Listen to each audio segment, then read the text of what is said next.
This whole pricing idea, it's almost like we're burning the candle at both ends. We're like trying to be helpful and charitable and support everybody and do things for free all the time. But on the other side, we desperately want to make more money and have more freedom. It doesn't matter where we price things. We are going to exclude people. There is psychology and behavior involved in everything that we do in terms of pricing and in terms of our services. You have to understand who you are, what you want to provide, and who do you want to provide that to. Welcome back to the podcast. Today's a good one because I want to talk about pricing. It is by far, I think it's got to be one of the most difficult things to operate around when you're a business owner. I don't know if it ever gets easier. It's like, seriously, I don't think it ever gets easier. There's something deep inside us as human beings where, we have this part of us that we're charitable and loving and kind, and we just want people to, love us, and we want to be able to help everybody, and especially us helpers, right? Us, providers out there. We got into this because we love people and we want to help people. But then there's this other side of us that's a very human side, and it's the side that's greedy. And we want to make money. We want to make lots of it. We want to rake in the gold and keep it all to ourselves and charge the highest price possible so that we can get the most money in. And we're also lazy. So we want to be able to also do as little amount of work as possible to get to that end outcome, right? And so in a weird way, this whole pricing idea, it's almost like we're burning the candle at both ends. We're like trying to be helpful and charitable and support everybody and do things for free all the time. But on the other side, that we desperately want to make more money and have more freedom that comes with some of that financial freedom. Maybe even to a point we feel that sense of greed and maybe guilt around that and things of that nature, but we can't help it. So I'm starting with all these concepts because I think that's really important to understand.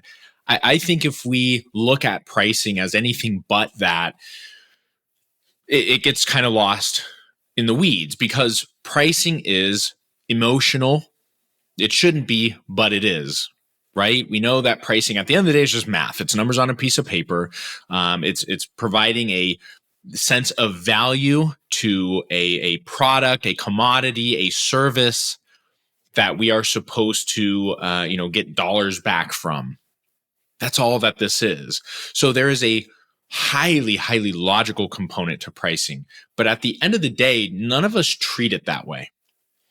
Whether we're the consumers or the producers, none of us look at pricing at the end of the day through a logical lens. We look at it through an emotional lens, and we behave around it emotionally. So again, I can come up with all these very interesting logical algorithms that would make sense to my pricing because of my audience and because of my marketing and because of my this and that and the product. But again, at the end of the day, it's really about creating emotions and feelings, perceived value around the product or service that you're providing. And that I think is where, we got guys like Dave Ramsey, for example, love him or hate him. He kind of makes a point talking about money, which is that human beings understand these very simple concepts. His concepts are so simple, it's stupid. Like, spend less money, keep your money, you will be wealthier, therefore. Stay out of debt, right? Again, spend less money, keep your money where it's at. Buy things that you can actually afford. Try not to overspend. These are like such basic concepts. It's like amazing that he's like a multi-millionaire off of those core concepts. But the reality is, if it was so simple of an idea, which it is, then why don't we as human beings behave around it that way? And it's because we're emotional.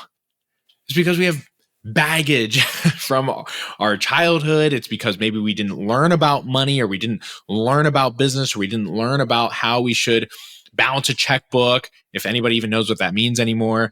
How should we bank? Should we take out loans? Should we have credit cards and debit cards and all these sorts of things?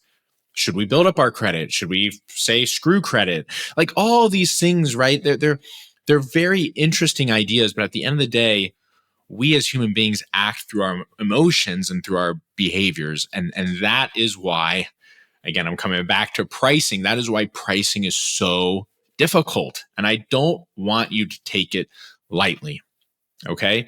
I'm not making light of pricing in any way, shape, or form during this podcast, but I want you to understand as the viewer here, as the listener, that you don't need to feel bad about pricing because it's hard.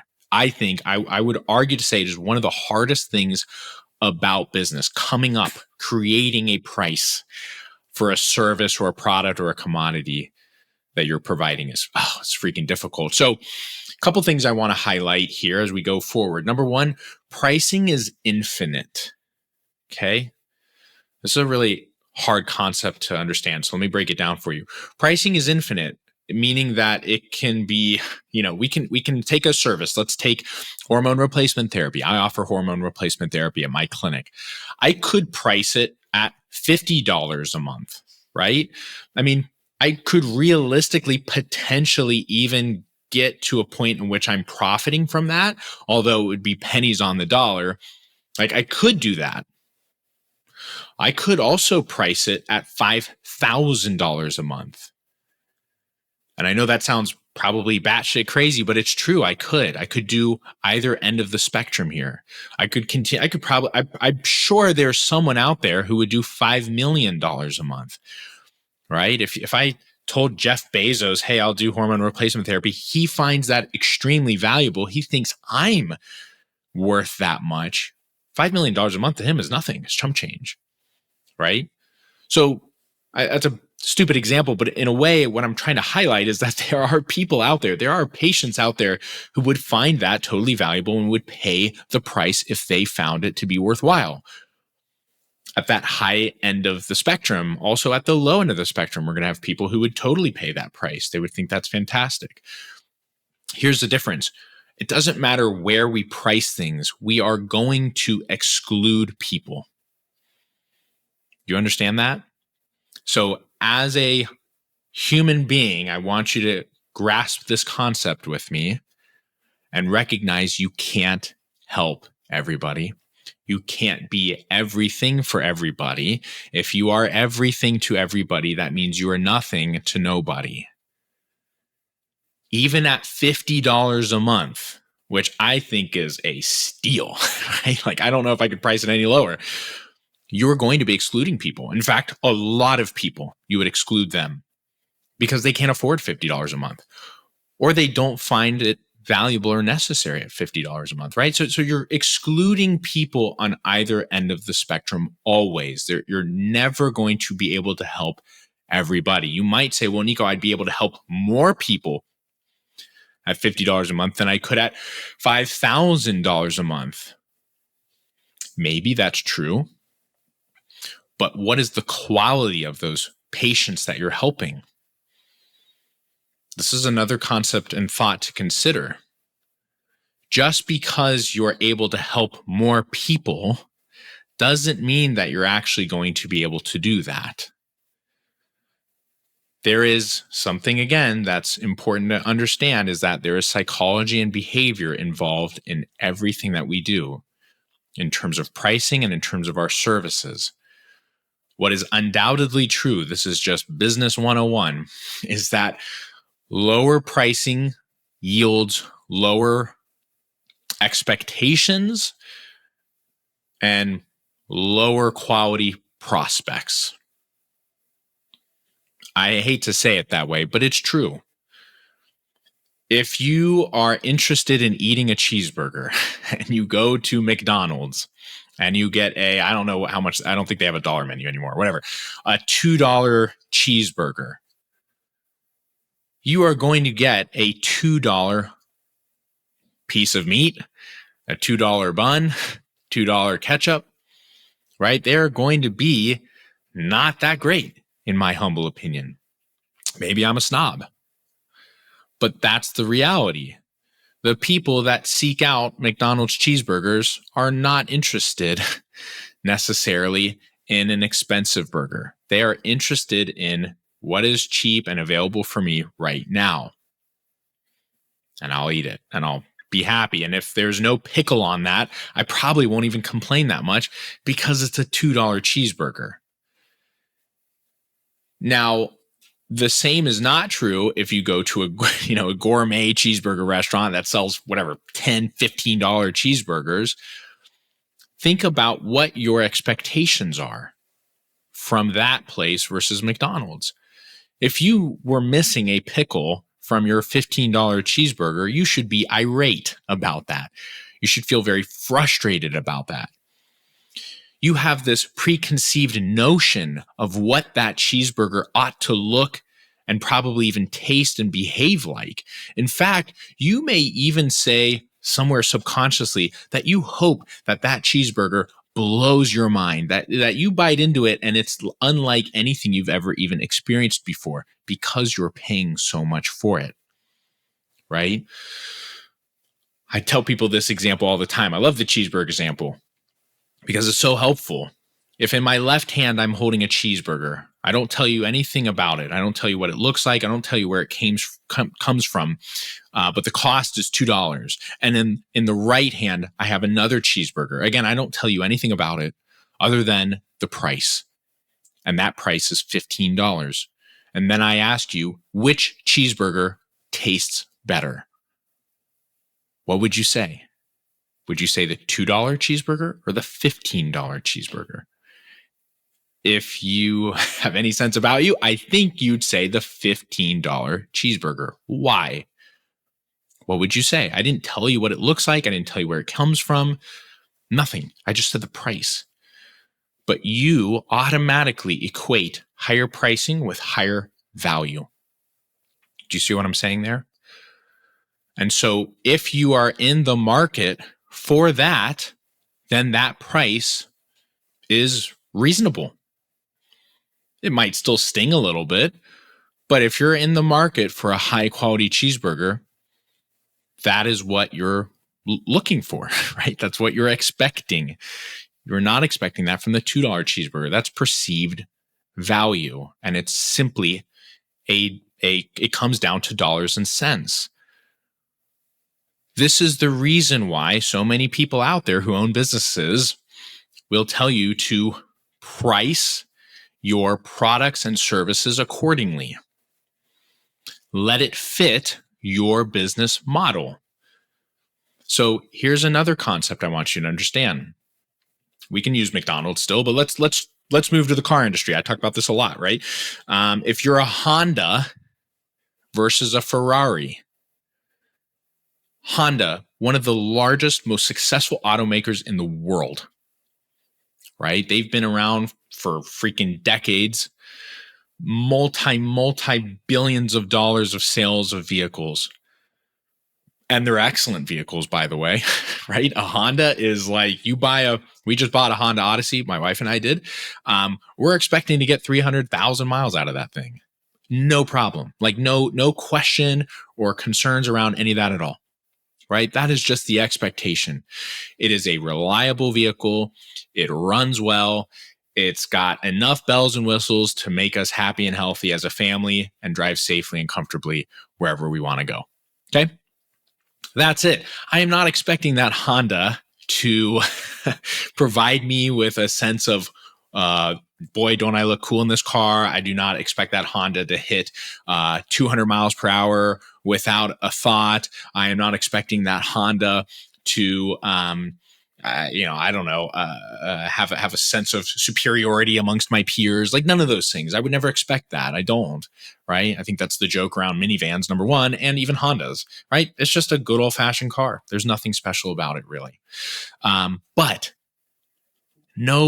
absolutely nobody should complain about Honda as a business.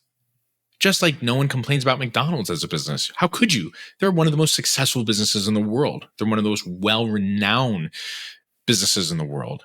Why? Because they understand their market. They understand their audience. They know who they're selling to, and they know exactly what they need to produce and the price point they need to make in order to sell that product. And you can equate that with services too. Ferrari's on the totally opposite spectrum. totally opposite spectrum. They are very, very low volume in terms of clients and customers. They might sell just, in relationship to Honda, they'll probably sell a handful of vehicles a year, right? Where Honda's just like doling out vehicles to the masses all across the world. Ferrari might decide to make a specific type of Ferrari, a limited edition one for a sports player. And it's a one of one, and it costs millions of dollars, just that one car. And it's totally exclusive. It's totally limited, right? And when you think of Ferrari, you have all these emotions and feelings deep inside you. I think of fun and fast and cool, expensive, flashy, probably even like posh, right? Like wow, this is such a cool vehicle. Like, what an amazing piece of art. If you're a real car guy, you'd think, God, the mechanics behind a Ferrari is just extraordinary. The engineering behind Ferrari, unbelievable, right? Most of us aren't thinking about the mechanics and engineering behind Honda all day long, like we would maybe with a Ferrari. Okay. There's just so many emotions that get tied up with these two different entities. When we look at Ferrari and when we look at Honda, that's really what we're looking at here, is an emotional and behavioral pull towards these companies. And that is essentially what you are trying to create as a business owner and as a clinic owner. This is the brand in some ways. This is the marketing. You have to understand who you are, what you want to provide, and who do you want to provide that to. Those are really important ideas to consider, because that's actually what's going to help you understand where you should be pricing yourself. What a lot of people hear is price high. Well, you might not want to do that. Like, if your audience, if who you want to serve are, let's say, low middle class individuals, socioeconomically speaking, maybe they make, a combined income, two partners, $100,000 or less.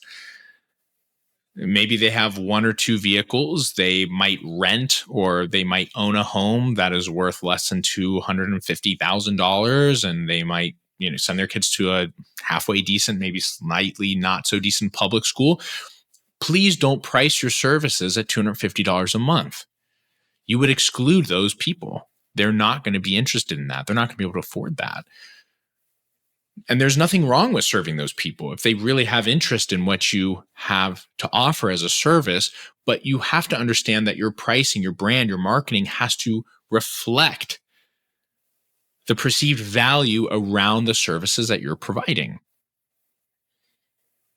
If you want to price high, then you have to offer what that high pricing is going to entail. White glove, hand-holding service, right? Do it for you kind of thing. You never ever have to think about anything. I've got you. Don't worry, right? I'm here for you night and day, 24/7. That idea, right, of like, oh, this is a luxury brand. This is a brand that's going to take great care of me. Okay. Now, again, we have to be careful here, because I can buy a $200 pair of jeans from a designer brand for $1,000, or I could go buy some from Old Navy. And you might say, hey, quality per quality, it's a little better, but it's still just blue jeans. Yeah, but here's the difference. There's an emotional pull behind it also, and there's a behavioral pull.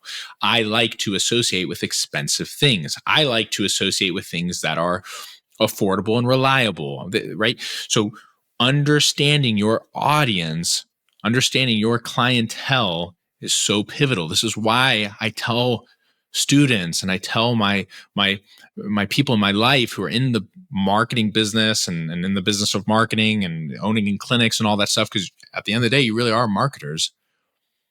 You have to understand who you're trying to serve.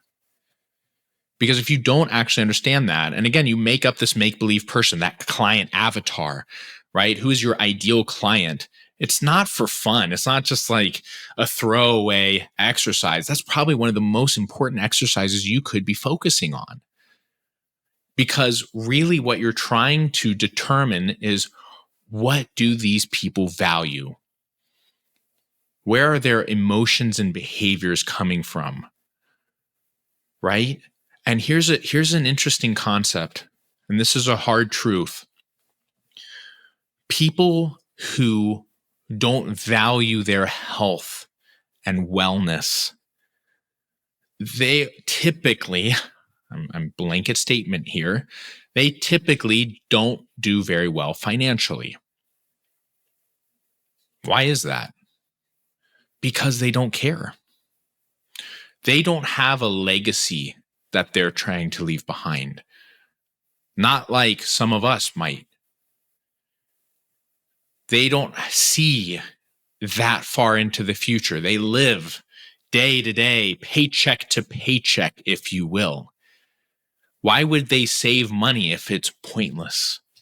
They're going to probably die in a nursing home of a heart attack at some point. You might as well YOLO your whole life. If you attempt to market health and wellness services to those people, it's going to be crickets. Even if they are somewhat interested in what you're doing, they're not going to be able to afford it because they're going to choose not to be able to afford it. They probably could if they save some of their money, if they invested in their health and wellness, but they're not going to do that. Okay? It's an uncomfortable truth, but it's true.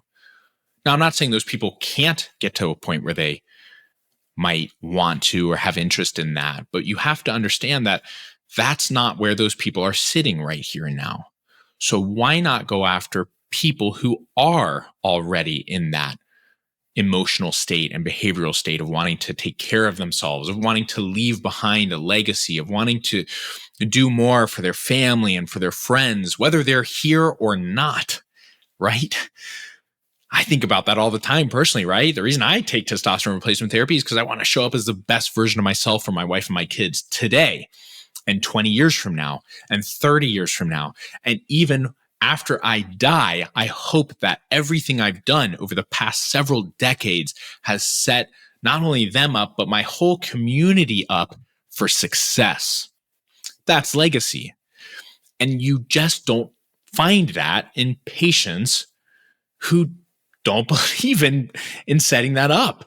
So why would they do hormone replacement therapy or testosterone replacement therapy for $200 or $300 or more a month? Do you see what I'm saying? So the ethics behind pricing, the morality behind pricing, it's infinite. It can go in both directions here. What you need to understand is that at the end of the day, you need to decide how do you want to show up as a business and who are you ultimately trying to serve. And please don't try to serve people that don't want to be served, okay?